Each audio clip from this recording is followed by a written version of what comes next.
आपके अंदर बैठे परमात्मा को मैं प्रणाम करता हूँ। आइए सुनते हैं शिव पुराण की रुद्र संहिता की इस कथा से ऋषि मुनि हमें क्या समझाना चाहते हैं। देवताओं द्वारा भगवान शिव की स्तुति, भगवान शिव का देवता आदि के अंगों के ठीक होने और दक्ष के जीवित होने का वरदान देना, श्री हरि आदि के साथ यज्ञ मंडप में पधार कर शिव का दक्ष को जीवित करना तथा दक्ष और विष्णु आदि के द्वारा उनकी स्तुति। देवताओं ने भगवान शिव जी के अत्यंत विनय के साथ स्तुति करते हुए अंत में कहा, आप पर उत्कृष्ट परमेश्वर परात्पर तथा परात्पर है। आप सर्वव्यापी विश्व मूर्ति महेश्वर को नमस्कार है। आप विष्णु कलत्र, विष्णु क्षेत्र, भानु, भैरव, शरणागत वत्सल, त्र्यंबक तथा विहरणशील हैं। आप मृत्युंजय हैं, शोक भी आपका ही रूप है। आप त्रिगुण एवं गुणात्मा हैं। चंद्र, सूर्य और अग्नि आपके नेत्र हैं। आप सबके कारण तथा धर्म मर्यादा स्वरूप हैं। आपको नमस्कार है। आपने अपने ही तेज से संपूर्ण जगत को व्याप्त कर रखा है। आप निर्विकार, प्रकाशपूर्ण, चिदानंद स्वरूप परब्रह्मा परमात्मा है। परमेश्वर, ब्रह्मा, विष्णु, इंद्र तथा और चंद्र आदि समस्त देवता तथा मुनि आपसे ही उत्पन्न हुए हैं। चूंकि आप अपने शरीर को 8 भागों में विभक्त करके समस्त संसार का पोषण करते हैं, इसलिए अष्टमूर्ति कहलाते हैं। आप ही सबके आदि कारण करुणा में ईश्वर हैं। आपके भय से यह वायु चलती है। आपके भय से अग्नि जलाने का काम करती है। आपके भय से सूर्य तपता है और आपके ही भय से मृत्यु सब ओर दौड़ती फिरती है। दया सिंधु महेशान परमेश्वर प्रसन्न होइए। हम नष्ट और अचेत हो रहे हैं, अतः सदा ही हमारी रक्षा कीजिए, रक्षा कीजिए। नाथ करुणानिधे शंभो, आपने अब तक नाना प्रकार की आपत्तियों से जिस तरह हमें सदा सुरक्षित रखा है, उसी तरह आज भी आप हमारी रक्षा कीजिए। नाथ दुर्गेश, आप शीघ्र कृपा करके इस अपूर्ण यज्ञ का और प्रजापति दक्ष का भी उद्धार कीजिए। भग को अपनी आंखें मिल जाएं, यजमान दक्ष को जीवित हो जाएं, उषा के दांत जम जाएं और भृगु की दाढ़ी मूछ पहले जैसी हो जाए। शंकर आयुधों और पत्थरों की वर्षा से जिनके अंग भंग हो गए हैं, उन देवता आदि पर आप सदा अनुग्रह करें, जिससे उन्हें पूर्णत आरोग्य लाभ हो। नाथ, यज्ञ कर्म पूर्ण होने पर जो कुछ शेष रहे वह सब आपका पूरा पूरा भाग हो, उसमें और कोई हस्तक्षेप न करे। रुद्रदेव, आपके भाग से ही यज्ञ पूर्ण हो, अन्यथा नहीं। ऐसा कहकर मुझ ब्रह्मा के साथ सभी देवता अपराध क्षमा कराने के लिए उदत्त हो हाथ जोड़कर भूमि पर दंड के समान पड़ गए। ब्रह्मा जी कहते हैं, नारद, मुझ ब्रह्मा, लोकपाल, प्रजापति तथा मुनियों सहित श्रीपति विष्णु के अनन्य विनय करने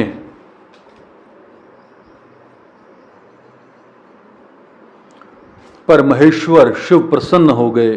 देवताओं को आश्वासन देकर हंसकर उन पर परम अनुग्रह करते हुए करुणा निधान परमेश्वर शिव ने कहा।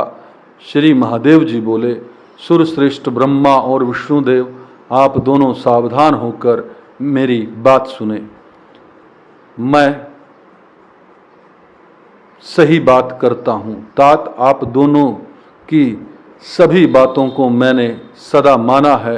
दक्ष के यज्ञ का यह विध्वंस मैंने नहीं किया। दक्ष स्वयं ही दूसरों से द्वेष करते हैं। दूसरों के प्रति जैसा बर्ताव किया जाएगा वह अपने लिए ही फलित होगा। अतः ऐसा कर्म कभी नहीं करना चाहिए जो दूसरों को कष्ट देने वाला हो। दक्ष का मस्तक जल गया है, इसलिए इनके सिर के स्थान में बकरे का सिर जोड़ दिया जाए। भग देवता मित्र की आंख से अपने यज्ञ भाग को देखें। तात पूषा नामक देवता जिनके दांत टूट गए हैं, यजमान के दांतों से भली भांति पिसे गए हैं, यज्ञात्रा का भक्षण करें। यह मैंने सही बात बताई है। मेरा विरोध करने वाले भृगु की दाढ़ी के स्थान में बकरे की दाढ़ी लगा दी जाए। शेष सभी देवताओं के जिन्होंने मुझे यज्ञ भाग के रूप में यज्ञ की अविष्ट वस्तुएं दी हैं, सारे अंग पहले की भांति ठीक हो जाएं।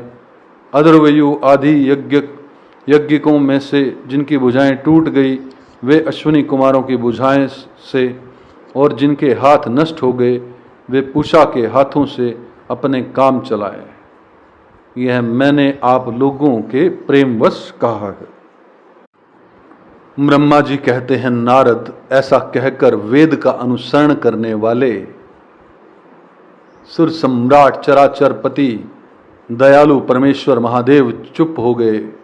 भगवान शंकर का वह भाषण सुनकर श्री विष्णु और ब्रह्मा सहित संपूर्ण देवता संतुष्ट हो उन्हें तत्काल साधुवाद देने लगे।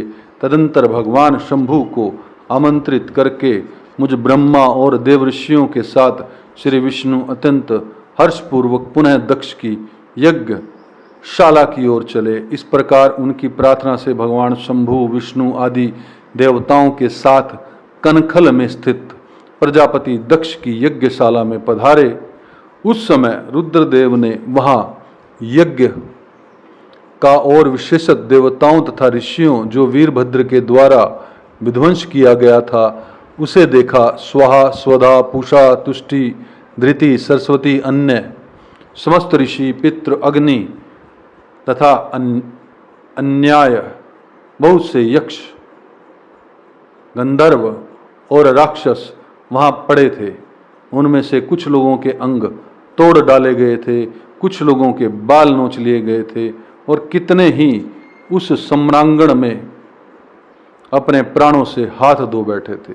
उस यज्ञ की वैसी दुर्व्यवस्था देखकर भगवान शंकर ने अपने गणनायक महापराक्रमी वीरभद्र को बुलाकर हंसते हुए कहा, महाभाऊ वीरभद्र, यह तुमने कैसा काम किया। तात, तुमने थोड़ी ही देर में देवता तथा ऋषि आदि को बड़ा भारी दंड दे दिया। वत्स, जिसने ऐसा द्रोहपूर्ण कार्य किया, इस विलक्षण यज्ञ का आयोजन किया और जिसे ऐसा फल मिला, उस दक्ष को तुम शीघ्र यहाँ ले आओ। भगवान शंकर के ऐसा कहने पर वीरभद्र बड़ी उतावली के साथ दक्ष को पकड़कर लाकर उनके सामने डाल दिया। दक्ष के उस शव को सिर से रहित देख लोक कल्याणकारी भगवान शंकर ने आगे खड़े हुए वीरभद्र से हंसकर पूछा, दक्ष का सिर कहाँ है। तब प्रभावशाली वीरभद्र ने कहा, प्रभु शंकर, मैंने तो उसी समय दक्ष के सिर को आग में होम दिया था। वीरभद्र की यह बात सुनकर भगवान शंकर ने देवताओं को प्रसन्नता पूर्वक वैसे ही आज्ञा दी जो पहले दे रखी थी। भगवान भवन ने उस समय जो कुछ कहा उसकी मेरे द्वारा पूर्ति कराकर श्री हरि आदि सब देवताओं ने भृगु आदि सबको शीघ्र ही ठीक कर दिया। तदंतर शंभु के आदेश से प्रजापति के धड़ के साथ यज्ञ पशु बकरे का सिर जोड़ दिया गया। उस सिर के जोड़े जाते ही शंभु की शुभ दृष्टि पड़ने से प्रजापति के शरीर में प्राण आ गए। वे तत्काल सोकर जगे हुए पुरुष की भांति उठकर खड़े हो गए। उठते ही उन्होंने अपने सामने करुणा निधि भगवान शंकर को देखा, देखते ही दक्ष के हृदय में प्रेम उमड़ आया। उस प्रेम ने उनके अंतकरण को निर्मल एवं प्रसन्न कर दिया। पहले महादेव जी से द्वेष करने के कारण उनका अंतकरण मलिन हो गया था, परंतु उस समय शिव के दर्शन से वे तत्काल शरद ऋतु के चंद्रमा की भांति निर्मल हो गए। उनके मन से भगवान शिव की स्तुति करने का विचार उत्पन्न हुआ, परंतु वे अनुरागधिक्य के कारण तथा अपनी मरी हुई पुत्री का स्मरण करके व्याकुल हो जाने के कारण तत्काल उसका सत्वन न कर सके। थोड़ी देर बाद मन स्थिर होने पर दक्ष ने लज्जित होकर लोक शंकर शिव शंकर को प्रणाम किया और उनकी स्तुति आरंभ की। उन्होंने भगवान शंकर की महिमा गाते हुए बारंबार उन्हें प्रणाम किया। फिर अंत में कहा, परमेश्वर, आपने ब्रह्मा होकर सबसे पहले आत्म तत्व का ज्ञान प्राप्त करने के लिए अपने मुख से विद्या, तप और व्रत धारण करने वाले ब्राह्मणों को उत्पन्न किया था। जैसे ज्वाला लाठी लेकर गौं की रक्षा करता है, ग्वाला लाठी लेकर गौं की रक्षा करता है, उसी प्रकार मर्यादा का पालन करने वाले आप परमेश्वर दंड धारण किए उन साधु ब्राह्मणों को सभी विपत्तियों से रक्षा करते हैं।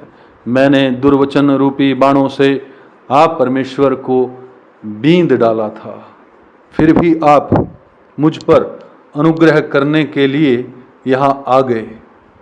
अब मेरी ही तरह अत्यंत दैन्यपूर्ण आशा वाले इन देवताओं पर भी कृपा कीजिए। भक्त वत्सल दीन बंधो शंभो, मुझ में आपको प्रसन्न करने के लिए कोई गुण नहीं है। आप षड्विध ऐश्वर्य से संपन्न परात्पर परमात्मा है, अतः अपने ही बहुमूल्य उदारतापूर्ण बर्ताव से मुझ पर संतुष्ट हों।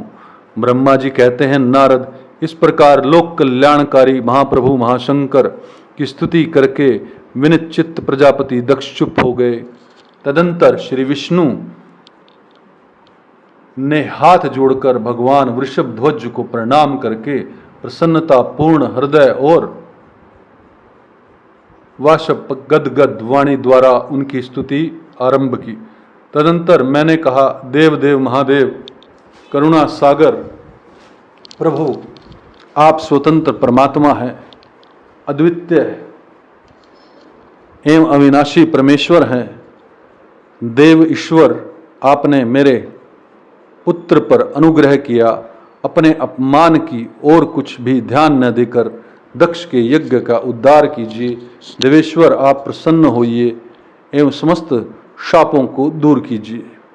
आप संज्ञान है, अतः आप ही मुझे कर्तव्य की ओर प्रेरित करने वाले हैं और आप ही अकर्तव्य से रोकने वाले हैं।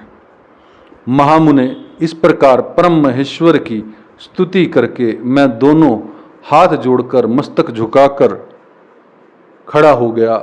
तब सुंदर विचार रखने वाले इंद्र आदि देवता और लोकपाल शंकर देव की स्तुति करने लगे। उस समय भगवान शिव का मुखारविंद प्रसन्नता से खिल उठा था। इसके बाद प्रसन्नचित हुए समस्त देवताओं, दूसरे दूसरे सिद्धों, ऋषियों और प्रजापतियों ने भी शंकर जी का सहर्ष सत्वन किया। इसके अतिरिक्त उपदेवों, नागों, सदस्यों और ब्राह्मणों ने पृथक पृथक प्रणाम पूर्वक बड़े भक्ति भाव से उनकी स्तुति की। आगे सुनते हैं भगवान शिव का दक्ष को अपनी भक्त वत्सला ज्ञानी भक्त की श्रेष्ठता तथा तीन देवताओं की एकता बताना, दक्ष का अपने यज्ञ को पूर्ण करना, सब देवता आदि का अपने अपने स्थानों को जाना, सती खंड का उपसंहार और महात्म्य। ब्रह्मा जी कहते हैं, नारद, इस प्रकार श्री विष्णु के, मेरे, देवताओं और ऋषियों के तथा अन्य लोगों के स्तुति करने पर महादेव जी बड़े प्रसन्न हुए। फिर उन शंभु ने समस्त ऋषियों देवताओं आदि को कृपा दृष्टि से देखकर तथा मुझ ब्रह्मा और विष्णु का समाधान करके दक्ष से इस प्रकार कहा। महादेव बोले, प्रजापति दक्ष, मैं जो कुछ कहता हूँ सुनो।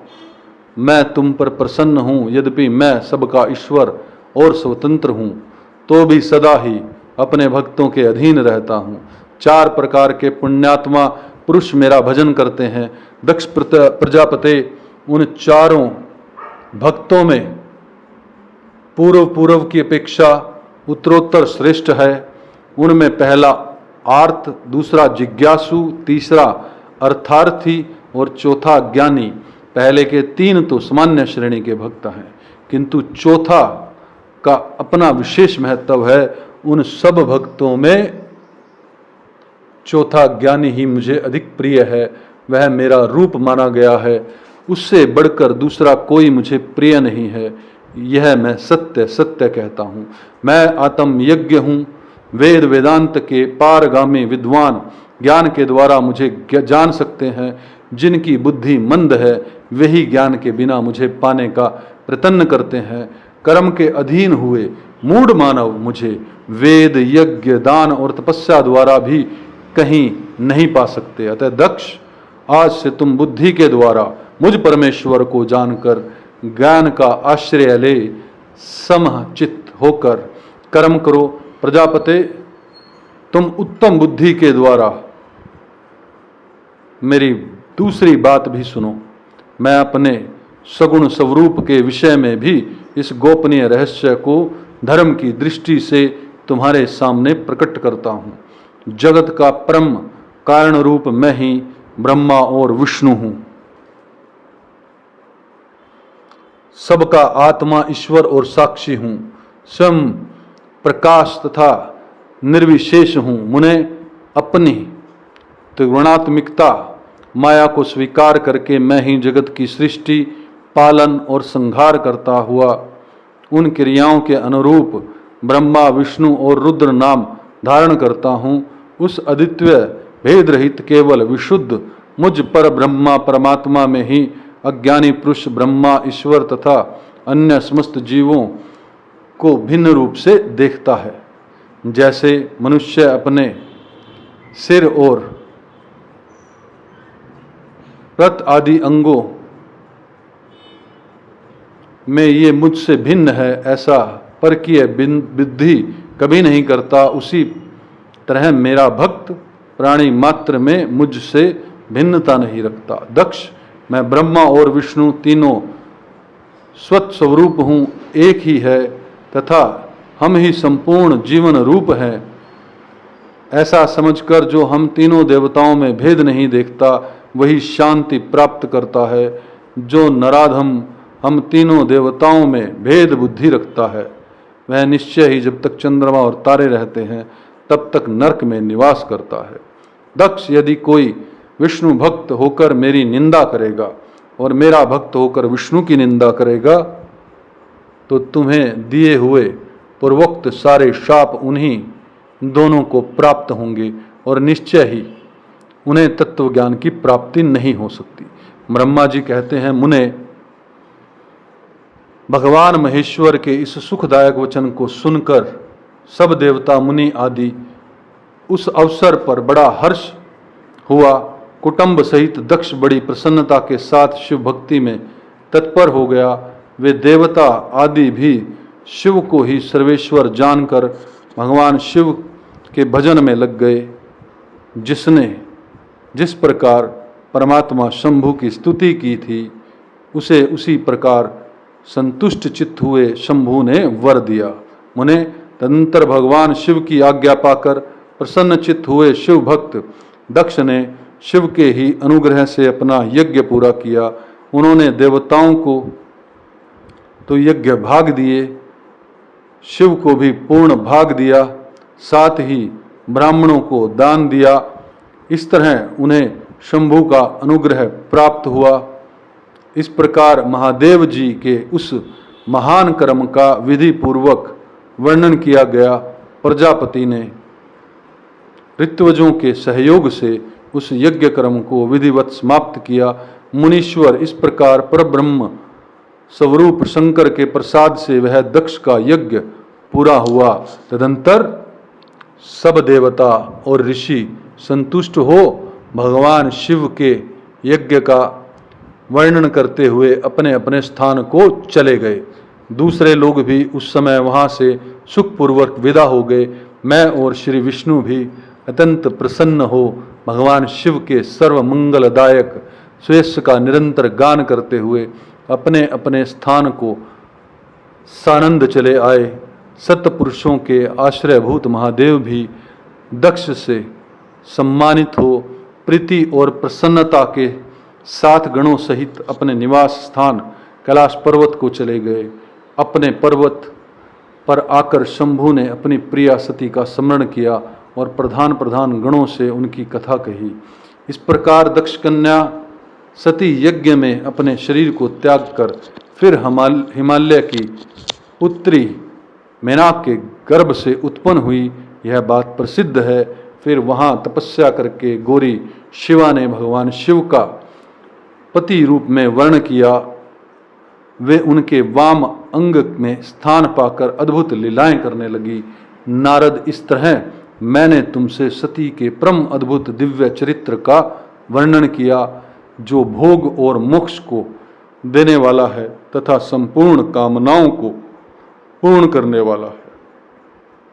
यह उपाख्यान पाप को दूर करने वाला पवित्र एवं परम पावन है। स्वर्ग, यश तथा आयु को देने वाला तथा पुत्र पौत्र रूप फल प्रदान करने वाला है। तात, जो भक्तिमान पुरुष भक्ति भाव से लोगों को यह कथा सुनाता है वह इस लोक में संपूर्ण कर्मों का फल पाकर परलोक में परम गति को प्राप्त कर लेता है। इस कथा से एक बात प्रमुख तौर पर हमें सीखनी चाहिए और वो है कि जब हम अपने इष्ट के सामने, अपने देवता के सामने कोई गलती भी कर लेते हैं, उन्हें भला बुरा भी बोल देते हैं, उसका दंड तो हमें सहना ही पड़ता है। लेकिन अगर हम सच्चे हृदय से तपश्चर्या करें, क्षमा मांग लें, तो वो इतने प्रेम हृदय से भरे हुए हैं कि तुरंत क्षमा कर देते हैं, क्षमादायक है। मित्रों, इस कथा से कुछ सीखने को मिला हो तो मेरा सौभाग्य है। इस वीडियो को लाइक कीजिएगा, शेयर कीजिएगा और हमारे मंच को सब्सक्राइब कीजिएगा। आपके अंदर बैठे परमात्मा को मैं प्रणाम करता हूँ। ओम तत्सत, ओम तत्सत, ओम तत्सत।